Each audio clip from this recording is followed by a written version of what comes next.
درود پاک پڑھیے. اللہم صلی علی محمد و علی آل محمد و بارک وسلم. صلاۃ و سلام علیک یا رسول اللہ صلی اللہ تعالی علیہ وآلہ وسلم. حضور کی بارگاہ میں اس خیال کے ساتھ صلاۃ و سلام کا نذرانہ پیش کریں کہ حضور ہمارے صلاۃ و سلام کو سن رہے ہیں اور اس سلام کا جواب دے رہے ہیں. پڑھیے الصلاۃ والسلام علیک یا رسول اللہ وعلی آلک و صحابک یا حبیب اللہ. الصلاۃ والسلام علیک یا نبی اللہ وعلی آلک و صحابک یا نور اللہ صلی اللہ تعالی علیہ وآلہ وسلم. قیامت کے روز جب انسان ایک ایک نیکی کے لیے ترسے گا، ایک ایک بھلائی کے لیے ترسے گا کہ کاش کہ دنیا میں کوئی میرے پاس ایک اور نیکی ہوتا، کوئی ایک اچھا کام ہوتا جس کی وجہ سے اگر جنت ملنے میں تاخیر ہو رہی تو اس کو لگے گا کہ کوئی نیکی کام آ جاتی. اور جیسے ابھی آپ لوگ دیکھ رہے تھے کہ 1.25 لاکھ کمپلیٹ کرنے کے لیے 100 200 100 1000 ایسے کر کے انسان 1.25 لاکھ کمپلیٹ کر رہا ہے. اسی طرح سے قیامت کا دن بھی ہوگا کہ انسان کو جہنم میں جانے کا وقت ہوگا کہ اب انسان کی نیکی اس قابل نہیں ہے کہ وہ جنت میں جائے. تو سوچئے کہ اس وقت انسان پر کیا گزرتا ہوگا، کیا گزرے گی انسانوں پر کہ کاش چونکہ دنیا میں جب تک زندہ ہے تو ہمارے عمل کا وقت باقی ہے کہ ابھی چلیے ہم درود پڑھ لیں، نماز پڑھ لیں، اللہ کی عبادت کر لیں، جو بھی نیکی ہم چاہے کر لیں. لیکن اس دن چونکہ جو عمل کا وقت ہوگا وہ ختم ہو چکا ہوگا. جو میری سانس چل رہی ہے، یہ جب تک سانس باقی ہے تبھی تک ہمارے لیے جتنا کمانا ہے، جتنی نیکیاں کمانا ہے، جتنا دھن کمانا ہے کما لیں. سانس رک جانے کے بعد وہ وقت ختم ہو چکا ہوگا. تو قیامت کا دن جب نفسی نفسی کا عالم ہوگا نا تو اس وقت انسان کو ایسا لگے گا، انسان جب فرشتے حساب و کتاب کے لیے اللہ پاک کے حکم سے آئیں گے اور اس وقت ایسا لگے گا کہ کاش کہ 1 2 نیکی ہوتی، 4 نیکی ہوتی، 2 نیکی ہوتی تو میں جنت میں چلا جاتا. مگر ہائے افسوس اب کروں تو کیا کروں. آپ سوچیں آخرت کے اس منظر کو خیال میں لا کر ذہن میں رکھیں کہ اگر جب ایسا ہو گیا ہمارے ساتھ تو ہمارے ساتھ کیا گزرے گا.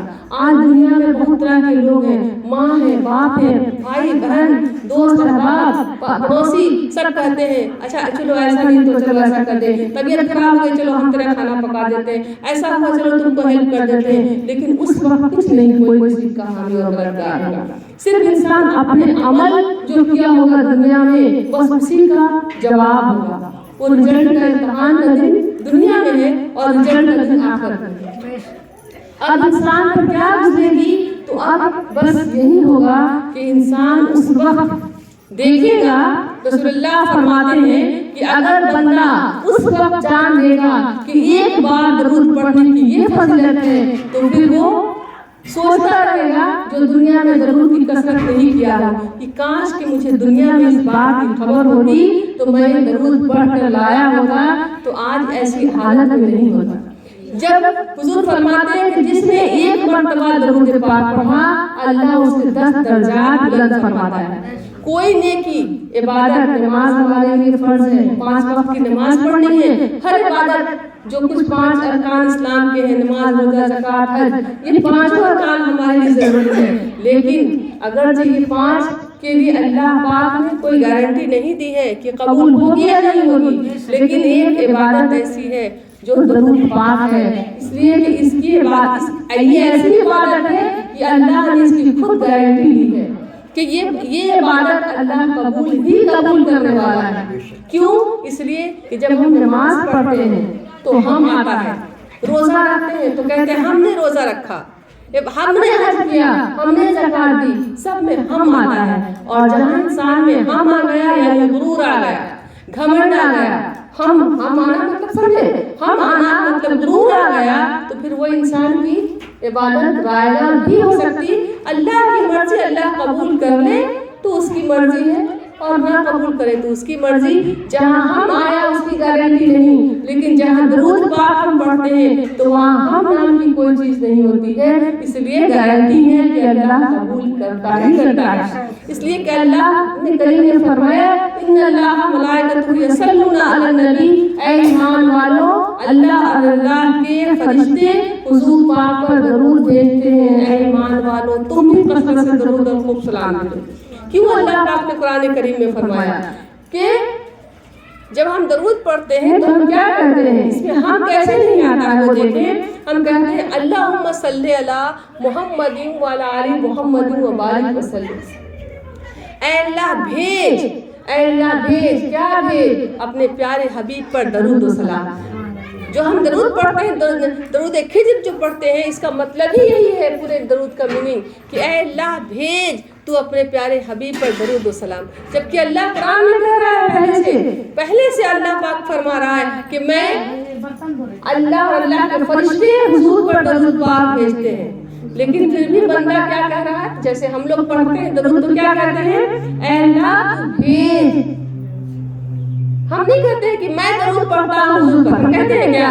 نہیں کہتے ہیں. ہم کہتے ہیں اللہم صلی علی محمد وعلی آل محمد وبارک وسلم. اے اللہ بھیج پیارے حبیب صلی اللہ علیہ وسلم پر اور ان کے آل پر درود. حضور کے آل، حضور کے آل صاحب کیا ہیں؟ حضور کے جو پنج تن پاک ہیں حضور کے آل ہیں.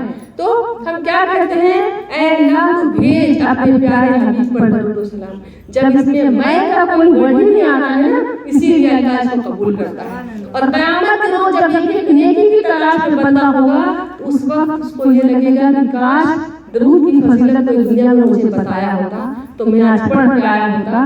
تو بندہ کبھی ایک نیکی کے لیے انشاءاللہ ترسنے والا نہیں ہوگا اس دن، جو بندہ کثرت سے درود پاک پڑھنے والا ہوگا. اچھا دوسری بات یہ کہ لوگ یہ کہتے ہیں کہ اگر مرید ہوتے ہیں تو کیا فائدہ ہے اور مرید نہیں ہوتے ہیں تو کیا فائدہ ہے. جبکہ اللہ پاک نے بخاری شریف میں حضور پاک صلی اللہ علیہ وسلم کی بتائی ہوئی حدیثیں ہیں. کچھ نے مجھ سے سوال بھی کیا تھا بیچ میں. تو دیکھیے بخاری شریف کی حدیث ہے نا کہ قیامت کے روز سب کے چہرے جو جہنم میں چلے جائیں گے ان کے پورے جسم میں آگ لگ جائے گی. دنیا والی آگ نہیں، وہ آخرت والی آگ. دنیا والی آگ کو تو 70 پانی سے دھویا گیا ہے تب جا کے یہ آگ کی کلر پیلی ہوئی ہے. وہاں کی آگ کی کلر اللہ کی طرف جانے کالی ہے، اور کیسی کالی ہے کہ انسان اس کو اندازہ نہیں لگا سکتا. دنیا کی آگ اگر ہاتھ میں لگ جائے تو انسان چیخ دیتا ہے کہ ہاتھ جل گئی، اور اس آگ کو کا عالم کیا ہوگا. لیکن اللہ کی مرضی دیکھیں کہ قیامت والے دن میں جب بدن جسم کا انسان کا حساب و کتاب ہو جائے گا تو وہ آگ جسم کے پورے حصے میں لگے گی. بخاری شریف کی حدیث ہے رسول اللہ فرماتے ہیں کہ جسم کے سارے حصے میں آگ لگ جائے گی لیکن ایک حصہ باقی رہے گا. آپ کو پتہ ہے وہ حصہ کون سا ہوگا؟ چہرہ باقی ہوگا. چہرہ باقی ہوگا. اب چہرہ کیوں باقی ہوگا؟ ایک بات بہت غور طلب ہے. چہرہ اس لیے باقی ہوگا کہ اللہ کے رسول اللہ صلی اللہ علیہ وسلم فرماتے ہیں کہ اللہ اپنے دوستوں کو حکم دے گا. اب دیکھیں بخاری شریف کی حدیث ہے، میری اور آپ کی بات ہوتی تو رہ ہو سکتی تھی. یہ اللہ کے رسول نے فرمایا ہے کہ اللہ اپنے دوستوں کو حکم دے گا کہ اے میرے دوست، میرے احباب، اللہ کے ولی، تو جاؤ اور جہنم میں جلتے ہوئے ان بندوں کو جو تیرے نسبت میں ہو تو اس کو نکال کے لا سکتے ہو، تم اس کو لے کر کے آؤ. یہ بہت لمبی اس کی فہرست ہے، ہم سے شارٹ میں کہا اب تو جا کر نکال کے لاؤ. وہ چہرے کے ذریعے سے پہچانیں گے کہ یہ میرا مرید ہے یا یہ میرا چاہنے والا ہے، یہ میرا رسول اللہ صلی اللہ علیہ وسلم کے امتی تو سب ہیں، سب امتی ہیں، درود کی کثرت کرنے والے ہیں. تو اس کو اللہ کے دوستوں کے ذریعے سے اس کو پہچانا جائے گا قیامت کے روز اور اس کو نکالا جائے گا. تو یہ میرا ٹاپک موضوع یہ نہیں ہے، اس لیے ہم اس کو شارٹ میں اس بات کو لاتے ہوئے آگے بڑھتے ہیں کہ لوگ یہ سوچتے ہیں کہ اگر مرید ہوتے ہیں تو کیا فائدہ ہے، یا ڈائریکٹ ہم اللہ کے دوستوں کو ہی مانتے ہیں کہ اللہ کریم ہے، عبادت ساری عبادت اللہ کے لیے ہے، ساری اللہ ہر عبادت اللہ کے لیے ہے، لیکن اللہ کے جو دوست ہوا کرتے ہیں ان کو وسیلہ بناتے ہیں، یہی کام کرتے ہیں اللہ کے، چونکہ ہم گنہگار ہیں،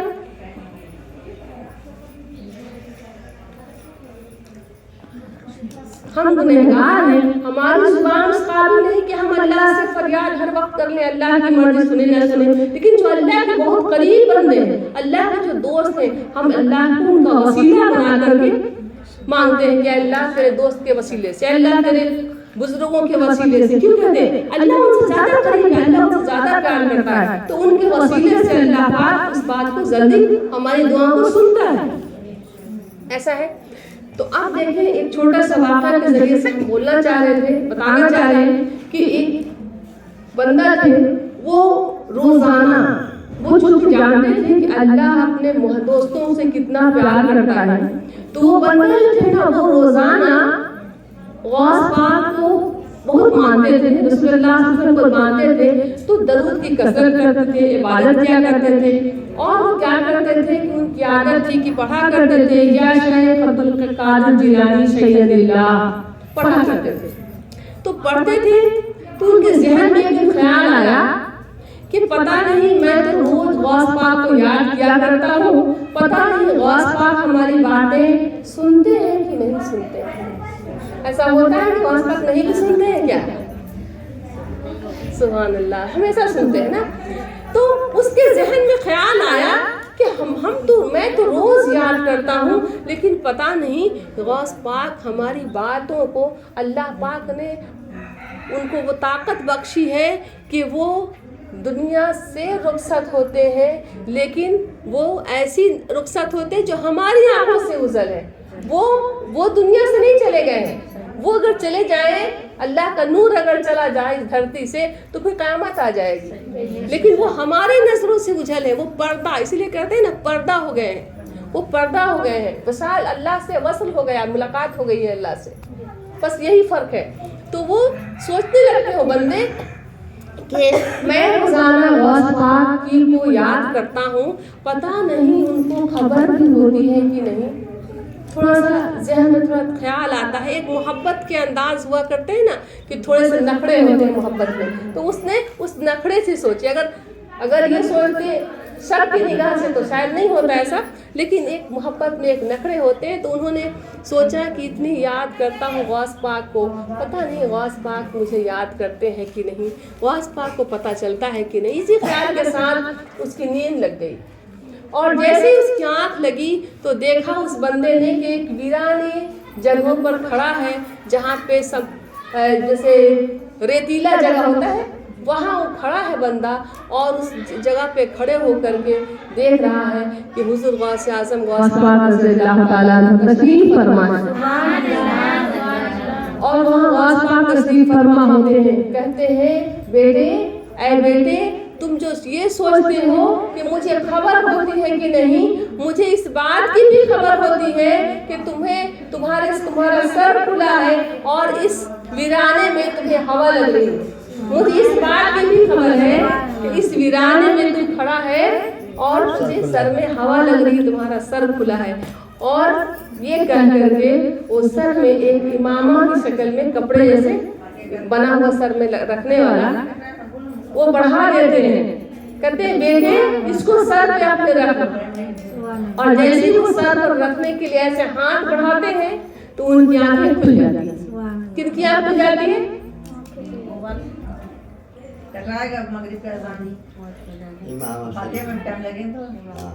تو ان کی آنکھ کھل جاتی ہے، اور جب آنکھ کھل جاتی ہے تو دیکھتے ہیں کہ وہ آنکھ کھلی، تو اب جیسے ہی آنکھ کھلی تو صبح کا وقت ہو چکا تھا، پھر نماز پڑھتے ہیں، اپنے پیر و مرشد کے پاس جاتے ہیں، ان کے پیر و مرشد ان کو کال کر کے بلاتے ہیں کہ بیٹے تم میرے پاس آؤ، جب وہ وہاں پہنچتے ہیں اپنے مرشد کے پاس تو آنے کے بعد کہنے لگتے ہیں کہ بیٹے مبارک ہو، کل غوث پاک کی زیارت ہوئی، اس کے لیے تم کو مبارک ہے، کہتے ہیں حضور یہ تو میں نے خواب دیکھا، آپ مبارکباد دے رہے ہیں، کہتے ہیں بیٹے کیا تم کو غوث پاک نے کچھ دیا بھی تھا؟ تو کہنے لگے حضور میرے غوث پاک نے تو دے تو رہے تھے ماما، لیکن جب میں لینے کے لیے ہاتھ بڑھایا تو میری آنکھ کھل گئی، تو کہتے ہیں بیٹا دیکھو تو یہ امامہ وہی ہے کیا؟